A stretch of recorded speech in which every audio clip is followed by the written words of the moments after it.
Good morning, welcome to KD classes.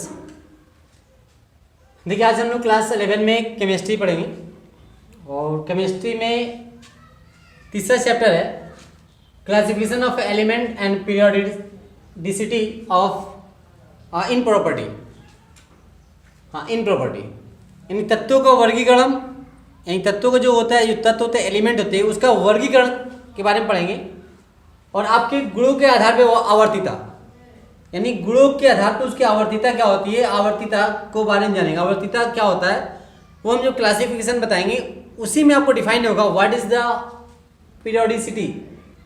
ठीक है, in property यानी गुणों में आवर्तिता क्या होती है, गुण की आवर्तिता क्या होती है, कैसे आपको उसके लक्षण देखने को मिलते हैं, यानी गुणों का पुनरावृत्त जिसे कहते हैं, गुणों को दोबारा आना, तो वो चीज़ें क्या होती है हम उसके बारे में पढ़ेंगे। लेकिन सबसे पहले देखेंगे क्लासिफिकेशन ऑफ एलिमेंट, तत्वों का वर्गीकरण। तो वर्गीकरण क्यों किया गया, सबसे बड़ी बात ये आती है वर्गीकरण क्यों किया गया। तो वर्गीकरण करने का आपका मूल रीजन जो था वो आपका अध्ययन में आसानी हो। किसमें, जो हम अध्ययन करेंगे उसमें क्या हो, आसानी के लिए, अध्ययन को आपको सरल बनाने के लिए, पढ़ने के तरीकों को आपको आरामदायक बनाने के लिए, सुटेबल करने के लिए, तो आपको क्या किया गया, तत्वों का वर्गीकरण किया गया। क्योंकि जब एलिमेंट की खोज आपका आज के डेट में देखा जाए कितना 118 है, कितना है 118, यानी इस कंडीशन में आज के डेट में 118 तत्वों की खोज हो चुकी है। लेकिन शुरुआत में तत्वों की खोज आपके 40, 45, 56, 60 एलिमेंट, ऐसे एलिमेंट थे। उस टाइम भी जब एलिमेंट थे तो देखा कि हर एक एलिमेंट एक दूसरे से कहीं ना कहीं गुणों के आधार पे क्या था, डिफरेंट था।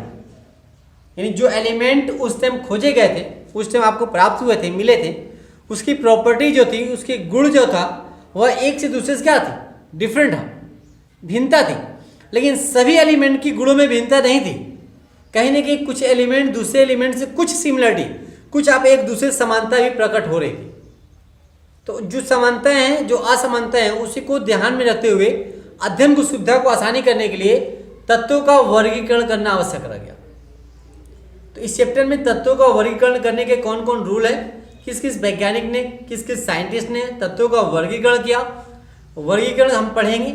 उसके बाद आपके वर्गीकरण के बाद हर एक एलिमेंट जो प्रॉपर्टी होती है, हर एक एलिमेंट का जो गुण होता है, उस गुणों में आवर्तिता कैसे होती है, यानी आवर्तिता कैसे, आप गुणों के आधार पर आवर्तिता कैसे होती है। अर्थात जब आपका तत्वों का वर्गीकरण किए तो देखिए कुछ समय बाद का सेम गुण वाले एलिमेंट आ रहे हैं, उसी को हम क्या कहते हैं, गुणों की पुनरावृत्त होना, गुणों का पुनः आना, गुणों का दोबारा आना।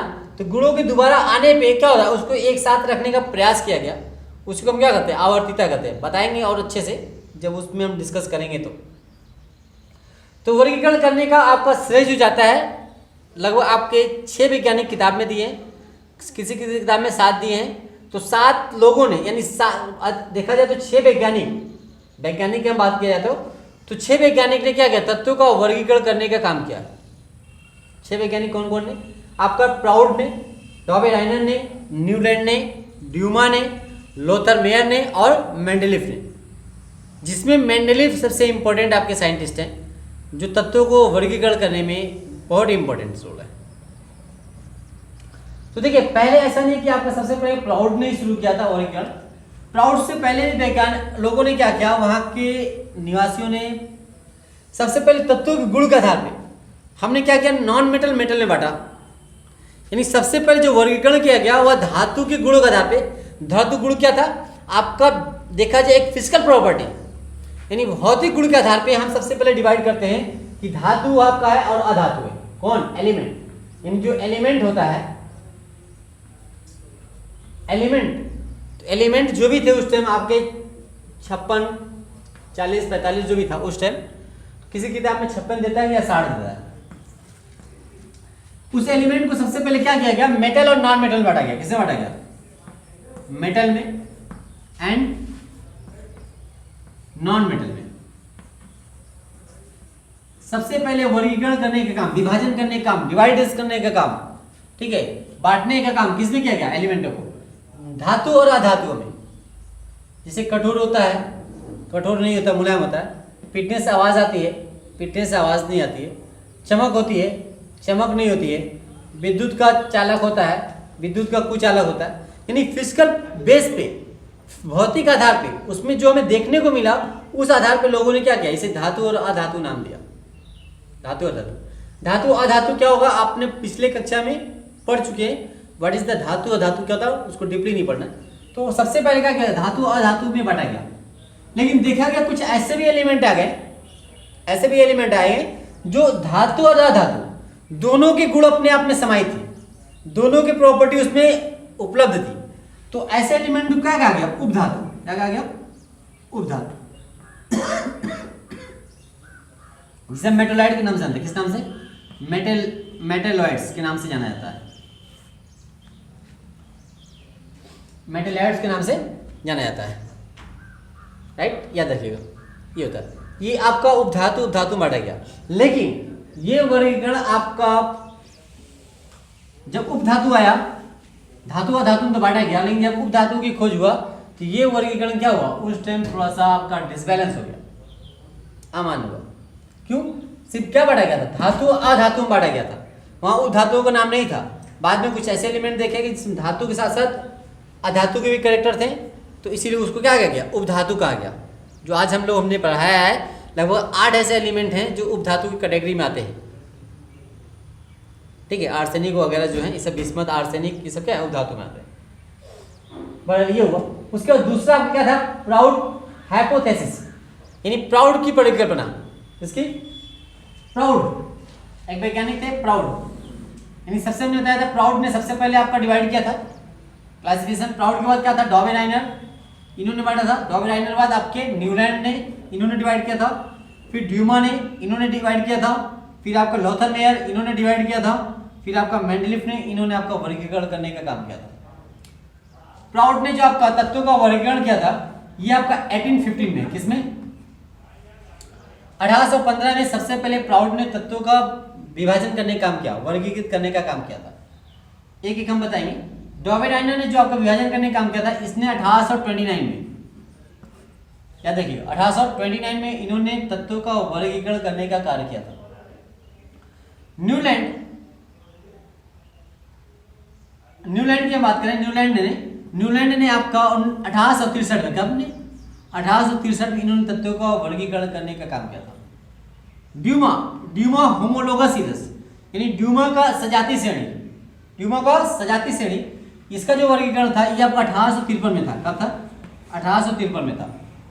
फिर उसके बाद लोथर मेयर कर्व, यानी लोथर मेयर का वक्र आपका जो परिकल्पना थी, ये आपका डिवाइड हुआ था 1889 में, 1869 ईस्वी में। मेंडलीफ जो सबसे बड़े आपके तत्वों का वर्गीकरण करने का श्रेय जाता है, इन्होंने आपका इसका जो वर्गीकरण किया था 1869 में, 1869 में। कब किया था, 1869 में। इन वैज्ञानिकों ने इस समय आपका तत्वों का वर्गीकरण किया। तो प्लीज एक जनरल नॉलेज के लिए, जीके के लिए जरूरी है कि सबसे पहले आपका किसने एलिमेंट का वर्गीकरण करने का श्रेय दिया। तो आप याद रखिए, प्राउड ने 1815 में। तो हर एक वैज्ञानिक के डेट ऑफ जरूर याद कीजिएगा, समय याद कीजिएगा। ये आपकी इंटर लेवल की तो नहीं, आपके किसी भी एग्जाम के लेवल के लिए ये जरूरी होती है कि आपको किस वैज्ञानिक ने किस सन में तत्वों का वर्गीकरण करने का कार्य किया, इसलिए ये जरूरी। ओके, याद रखिए। तो नोट कर लीजिएगा आप लोग, जरूर इंपॉर्टेंट है। आइए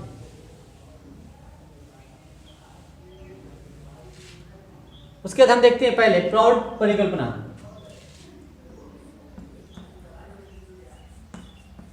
प्राउड्स लॉ या प्राउड का हाइपोथेसिस भी कहते हैं। हाइपोथेसिस परिकल्पना, हाइपोथेसिस मतलब परिकल्पना होता है। तो लिख सकते हैं आर करके हम, हाइपोथेसिस, प्राउड्स हाइपोथेसिस।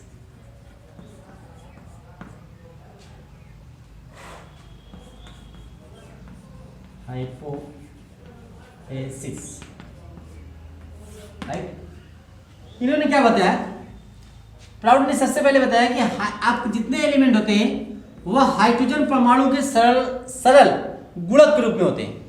यानी हाइड्रोजन परमाणु का एटॉमिक मास, परमाणु भार जो होता है एक होता है। कितना होता है भार, क्या हुआ, भार आपका एक होता है। इन्होंने बताया कि हाइड्रोजन परमाणु का परमाणु भार कितना होता है, एक होता है। क्या होता है, एक होते हैं। और जितने भी एलिमेंट हैं सब हाइड्रोजन परमाणु भार के सरल गुणक के रूप में उपस्थित होते हैं। अर्थात जितने एलिमेंट होते हैं सब हाइड्रोजन परमाणु के सरल गुणक के अनुपात में बने होते हैं। यानी 1 हो गया, 2 होगा, 3 होगा, 4 होगा, 5 होगा, 6 होगा, 7 होगा, ठीक है, बने होगा। जैसे सपोज दैट अगर हम बात किया जाए नाइट्रोजन है, तो नाइट्रोजन क्या हुआ, अर्थात नाइट्रोजन किससे बना है, नाइट्रोजन आपके 14 हाइड्रोजन परमाणु से मिलकर बना है। कितना, नाइट्रोजन 14 हाइड्रोजन परमाणु से मिलकर बने होते हैं। किसके अनुसार, प्राउड परिकल्पना के अनुसार। यानी प्राउड ने क्या बताया, आपके प्राउड ने सबसे पहले बताया कि हाइड्रोजन परमाणु का भार 1 होता है और जितने भी एलिमेंट होते हैं सब क्या होते हैं, हाइड्रोजन परमाणु के भार के अनुसार क्या होता है, सरल गुणक रूप में बने होते हैं। सरल गुणक रूप में बने होते हैं, यानी हाइड्रोजन परमाणु के भार के अनुसार बने होते हैं। जैसे हमने बताया नाइट्रोजन क्या है, नाइट्रोजन कैसे बनेगा, नाइट्रोजन 14 हाइड्रोजन परमाणु से मिलकर बना है। 14, क्योंकि नाइट्रोजन में 14 का 14 भार हो जाएगा, मिलकर बना होता है। ये इन्होंने बताया, परमाणु भार की परिकल्पना की थी, याद रखिएगा। लेकिन देखा गया आपका कुछ ऐसे भी एलिमेंट है जिनका आपका मान जो होता है, परमाणु भार जो होता है आप क्या होता है, दशमलव होता है। जैसे 35.5 किसका, क्लोरीन, किसका, क्लोरीन का। अब क्लोरीन बताइए हाइड्रोजन का सरल गुणक है, नहीं है, तो इसलिए ये परिकल्पना यहाँ पर क्या हुआ, डिसबैलेंस हुआ, फेल हो गया, फेल्यूर हो गया। यानी आपके इन्होंने बताया सरल गुणक में होंगे 1 2 3 4 5 6 7 35 आना चाहिए, लेकिन कुछ ऐसे एलिमेंट होते हैं जिसका भार क्या होता है, आपका दशमलव होता है, पॉइंट में होता है। जैसे क्लोरीन हमने बताया 35.5, ठीक है। तो इस हिसाब से देखा गया कि इनके अनुसार आपका ये नहीं है, इसलिए ये परिकल्पना क्या हुआ, फेल हुआ, ठीक है, फेल हो गया। लेकिन सबसे बड़ी खासियत ये थी, इन्होंने बताया कि इनके एक लॉ के नियम से ये क्लियर हुआ कि परमाणु भार और तत्व जो होते हैं उनमें कहीं ना कहीं आपस में संबंध होता है। परमाणु भार और जो तत्व होते हैं उन तत्वों के परमाणु भार में क्या होता है, आपस में कहीं ना कहीं संबंध होते हैं, उनके कुछ गुण होते हैं, प्रॉपर्टी होती है। तो ये चीज़ें देखने को सबसे इंपॉर्टेंट चीज़ इन्होंने डिवाइड किया था, बताया था, इसलिए इनका भी आज एक महत्व है, माना जाता है। क्लियर है। तो ये हो गया किसका, प्राउड का परिकल्पना कब दिया था, 1815 में, याद रखिएगा 1815। Okay, that's clear. कुछ हम देखिए आज हम पढ़ेंगे तत्वों का वर्गीकरण के बारे में, कुछ लॉ आज हम पढ़ेंगे, कुछ लॉ हम नेक्स्ट वीडियो में पढ़ेंगे। आइए दूसरा हम पढ़ते हैं, डॉबेराइनर, इसका ये दूसरा था, डॉबेराइनर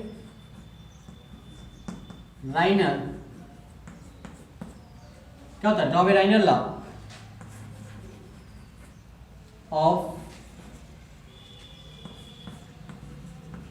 थ्रेड्स,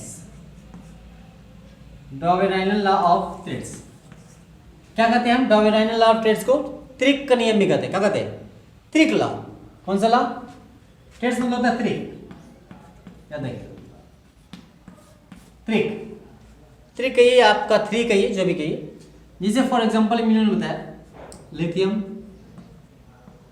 सोडियम और पोटेशियम, ये 3 एग्जांपल लेते हैं। इन डॉबेराइनर ने क्या किया था 1829 में, कब, 1829 में। डॉबेराइनर ने 1829 में इन्होंने बताया कि इन्होंने इनके अनुसार आपके जो इन्होंने तीन परमाणुओं का एक समूह बनाया।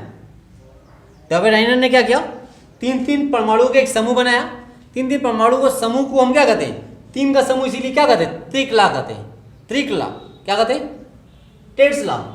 ये 3 है ना जी। इन्होंने क्या किया, 3 एलिमेंट होगा, जैसे आपका लिथियम, सोडियम, पोटेशियम हो गया, कैल्शियम, स्ट्रांसियम, ब्रोनियम होता है, क्लोरीन, ब्रोमीन, आयोडीन होता है, राइट। इन्होंने 3 का लॉ बनाया। तो 3 का जो आपका इन्होंने समूह बनाया, उस समूह के आधार पर इसे हम क्या कहते हैं, त्रिक नियम कहते हैं। इनके अनुसार इन्होंने बताया जो पहले का भार होगा और तीसरे का जो भार होगा, इन पहले का और तीसरे परमाणु का जो भार होगा, उन दोनों भार का जो औसत भार आएगा वो मिडिल का होगा। क्या होगा, मध्य का होगा। इन डॉबेराइनर के अनुसार यानी इन्होंने 3 परमाणुओं का समूह बनाया। अब बताया कि आपका पहले परमाणु और तीसरे परमाणु का जो परमाणु भार होगा, उस परमाणु भार का औसत भार जो होगा वो मध्य परमाणु भार का होगा। किसका होगा, मध्य का परमाणु भार का होगा। यही इसी नियम को हम त्रिक नियम के नाम से जानते हैं, थ्रेड्स लॉ के नाम से जाना जाता है, जो डॉबेराइनर ने 1829 में दिया था। जैसे इसका भार होता है 7, इसका भार होता है 39, 39 हो गया, कितना हो 39 और 7। अगर हम औसत भार की बात करें, मध्याह्न बात करें, मिडिल मान बात करें, क्या होगा 39 प्लस 7 अपॉन 2। यानी औसत भार कैसे निकाला जाता है, जितने चीज हैं, जितने आपके एलिमेंट, जितने सबस्टेंस है, सबका जोड़ दीजिए और जितने उसी से उतने अंक से भाग दे देते हैं तो औसत मान आएगा। तो 7 इसका हो गया, 39 इसका हो गया, तो हम इसको उल्टा लिख दिए, तो आप ऐसे भी लिख सकते हैं 7 प्लस 39, राइट।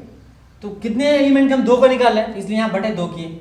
अब बताइए 7 और 39 जोड़ेंगे कितना आएगा 46, 46 में 2 से डिवाइड करेंगे कितना आएगा 23। तो ये क्या होता है 23 किसका है, आपका इसका भाग हो गया, राइट। क्लियर है, समझ बात समझ आई। तो देख क्या हुआ, यानी परमाणु भार एक बढ़ते क्रम में रख रहे हैं, क्या उनका यानी 3 समूह बनाया जिसका परमाणु भार एक बढ़ते क्रम में रखा जाता है। 7 है, फिर 23 है, फिर 39 बढ़ते क्रम में है। तो ये इधर पे इन्होंने क्या किया, आपका 3 परमाणु समूह बनाया और जिसका पहले का भार और दूसरे का भार का योग का औसत भार जो होता है मध्य का होता है, बढ़ते क्रम में जो सिचुएशन किए गए थे, रखे गए थे, इसलिए 3 समूहों के आधार पर इसे हम त्रिक नाम के नाम से जानते हैं, त्रिक लॉ के नाम से जाना जाता है। लेकिन डॉवेडाइनर का त्रिक लॉ आपका आगे चल के फेल होगा, क्यों, क्योंकि डॉवेडाइनर का त्रिक लॉ जो था 3 ही आपका समूह बना पाया। कितना समूह, 3 समूह ही बना पाया, एक लिथियम का, दूसरा कैल्शियम का, तीसरा आपका क्लोरीन का, ठीक है। कैल्शियम स्ट्रॉन्शियम आपका Br, calcium Sr and Br, chlorine bromine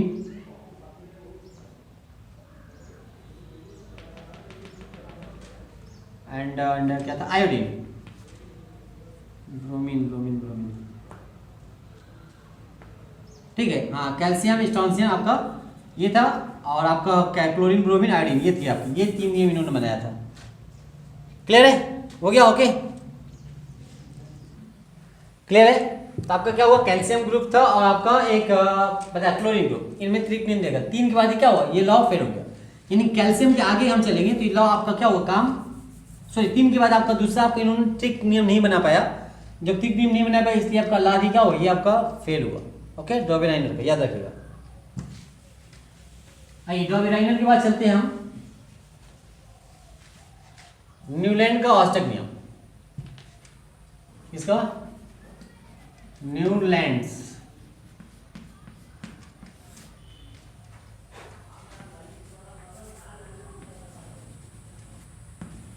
law of पेरिस, न्यूलैंड का औसत नियम, राइट। अब न्यूलैंड का औसत नियम क्या होता है वो ध्यान दीजिएगा।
देखिए न्यूलैंड का ऑक्टेट इन्होंने बताया, इन्होंने क्या किया आपका बताया कि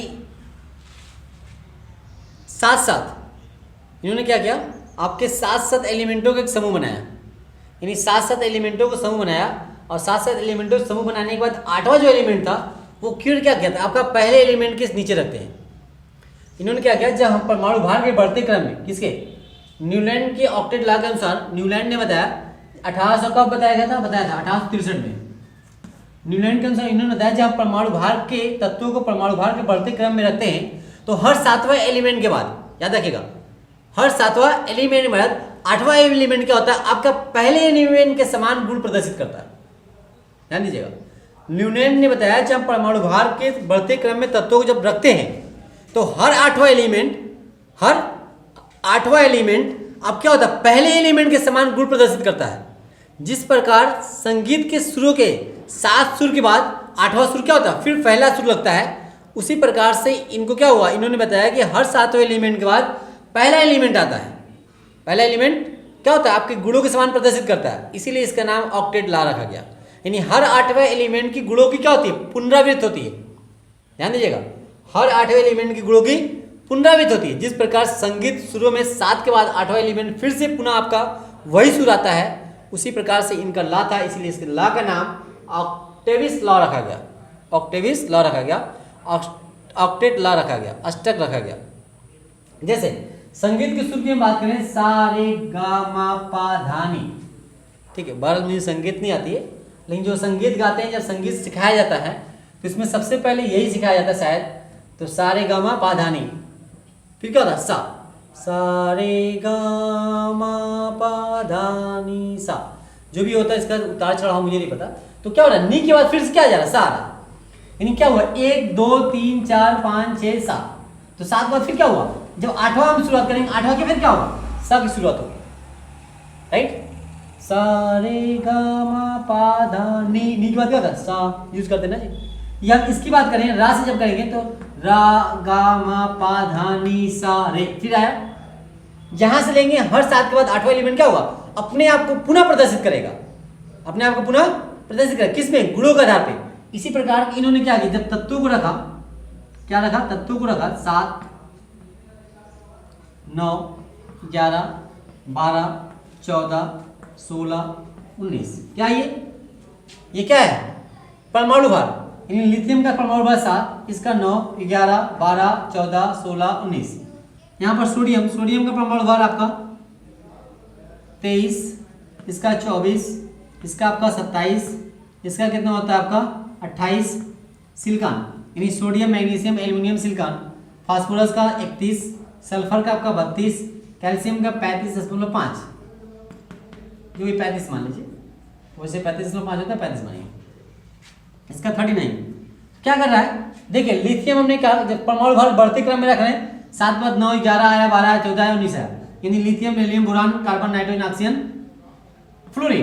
फ्लोरीन के बाद फिर क्या आ रहा है, आपका सोडियम आया, तो सोडियम किसके गुण रखेगा, आपके लिथियम के समान गुण प्रदर्शित करेगा। तो 7 के बाद 8वां एलिमेंट क्या हुआ, इसके समान। अगर इसकी बात देखे जाए तो इसके बाद 7 देख रहे हैं तो 1 2 3 4 5 6, फिर इसके समान।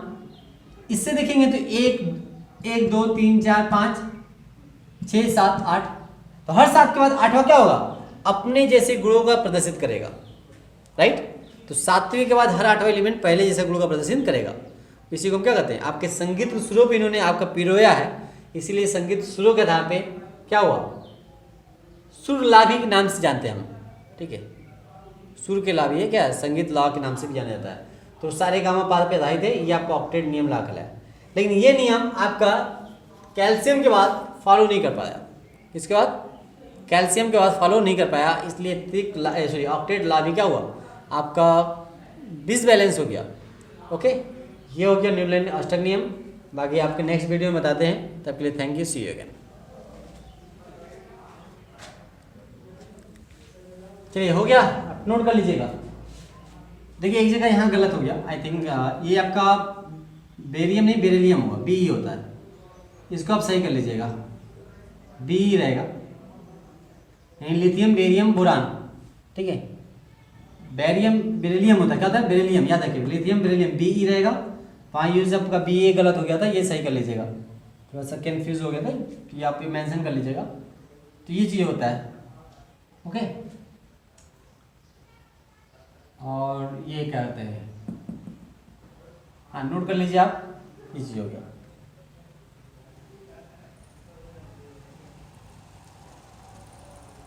क्लियर है। और डॉवेराइनर में 3 नियम याद रखिएगा, आपको फिर से एक बार बता दे रहे हैं हम आपको। इसमें क्या था, हाइड्रोजन परमाणु के आधार पे था। इसके आधार पे हाइड्रोजन परमाणु सरल गुणक होता है, दिमाग में ये रखिएगा। हाइड्रोजन परमाणु को सरल सरल गुणक के रूप में जो व्याख्या करें प्राउड्स लॉ कहलाएगा। डॉबरनेन ने 3 समूह बताया था, कितने समूह, त्रिक लॉ 3 समूह, और 3 समूह में 3 चला था, लिथियम का, लिथियम सोडियम पोटेशियम का, कैल्शियम स्ट्रोंशियम बेरियम, ये बेरियम था यहाँ पर, ठीक है, याद रखिएगा ये बेरियम था। और उसके बाद इसमें क्या था, तीसरा क्या था, तीसरा हाँ क्लोरीन, क्लोरीन ब्रोमीन आयोडीन, ये 3 नियम लागू हो पाया था, बाकी आगे नियम लागू नहीं पाए थे, इसलिए इनका भी ला क्या हुआ था आपको बाद में फेल हो गया था, ठीक है, याद रखिएगा। और बाकी उसके बाद तब जाकर ऑस्टेक लॉ की शुरुआत हुई, न्यूलैंड का ऑस्टेक नियम, जो आपका ये होता है, यानी हर सातवें के बाद 8वां जो एलिमेंट आएगा पहले एक समान गुण प्रदर्शित करेगा। जिस प्रकार संगीत के शुरू में हर 7 सुर के बाद 8वां सुर क्या होता है, पहले एक समान होता है। बस आपको दिमाग में इतना रखना है। ये क्लियर है, ओके, नोट कर लीजिए। Thank you.